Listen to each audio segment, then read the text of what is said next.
জিয়ার সৈনিকদের যে খবর নেয় নাই, জিয়ার সৈনিকদের মনে কেউ শান্তি দিতে পারে নাই, সেই লোকটিকে নমিনেশন দিবে?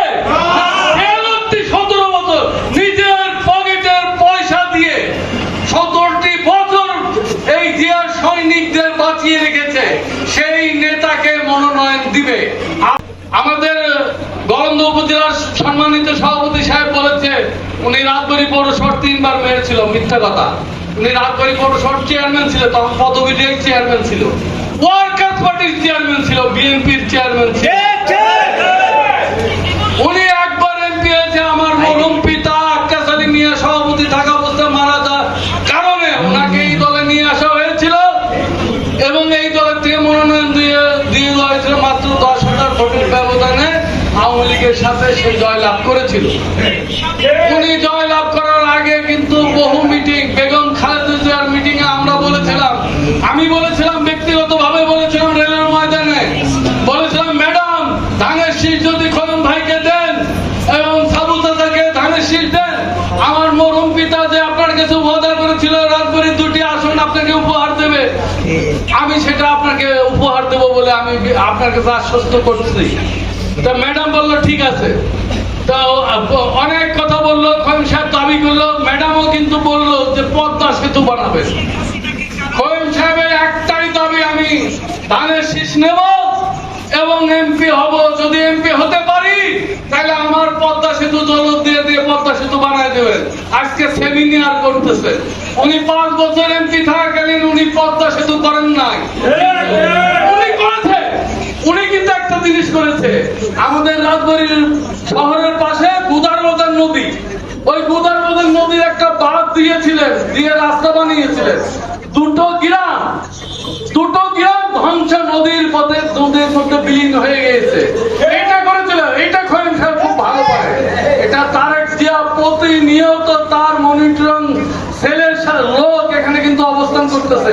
আমরা এখানে বক্তৃতা দিচ্ছি, কি বলছি, কি কথা বলছি, এটা কিন্তু তারেক জিয়ার লোক কিন্তু তারেক জিয়ার কাছে পৌঁছায় দিচ্ছে।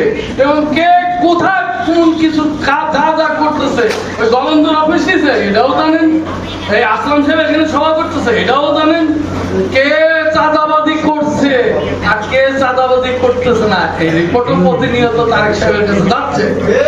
সুতরাং আমরা যতটুকু জানি, আমরা কেন্দ্রের সাথে মোটামুটি প্রতিনিয়ত যোগাযোগ রাখি।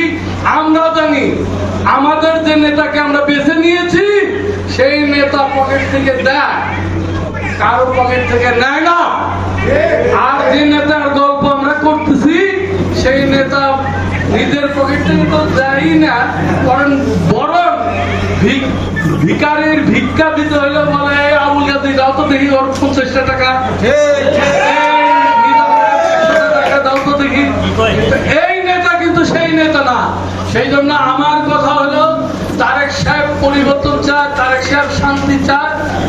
যেহেতু তারেক সাহেব শান্তি চায়, যেহেতু পরিবর্তন চায়, অবশ্যই জিয়া পরিবারকে ধ্বংসকারী লোকদের মনোনয়ন দিবেন না।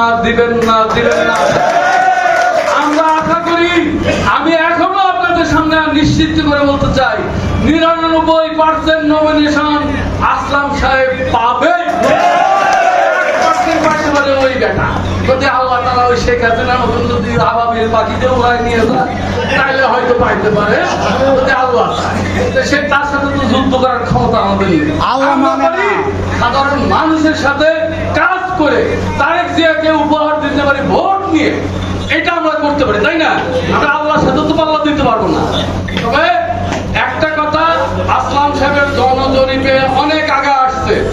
এখন আমরা যদি আরেকটু কষ্ট করি, আমার পৌরসভাটা আমি ঠিক করে, আমি কয়েকটা ইউনিয়নের বলে আমাকে নার্সারিং করতে হবে, বললে আল্লাহর রহমতে আমার বিশ্বাস আমরা নমিনেশন পাবো ইনশাল্লাহ।